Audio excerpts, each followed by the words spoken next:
आगामी गणेशोत्सवाच्या पार्श्वभूमीवर गगनबावडा सहाय्यक पोलीस निरीक्षक भारत साळुंके यांनी सार्वजनिक गणेशोत्सव मंडळाच्या पदाधिकारी आणि कार्यकर्त्यांची बैठक घेऊन शांतता, सुव्यवस्था आणि सलोखा राखण्याचं आवाहन केले आहे।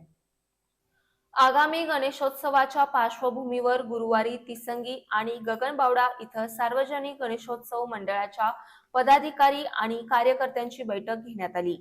यावेळी सहाय्यक पोलीस निरीक्षक भारत साळुंके यांनी मंडळांना विविध सूचना आणि मार्गदर्शन केलं।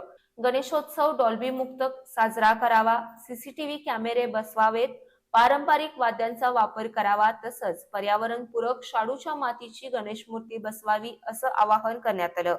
यावेळी गणेश मूर्ती प्रतिष्ठापना स्थळी 24 तास किमान 2 स्वयंसेवक ठेवावेत, सोशल मीडियावर आक्षेपार्ह पोस्ट प्रसारित करू नयेत, धार्मिक भावना दुखावणार नाहीत याची दक्षता घ्यावी अशा सूचना साळुंके यांनी दिल्या। बैठकीला सहाय्यक फौजदार Namdev Chougule, police constable Krishnat Patil, police Patil Asgarali Rethrekar, Sanjay Varekar, Namdev Patil, Madhukar Gurav, Prakash Kamble, Sanjivani Shinde, Savita Padwal, Geeta Bagdi आणि गणेशोत्सव मंडळांचे पदाधिकारी उपस्थित होते।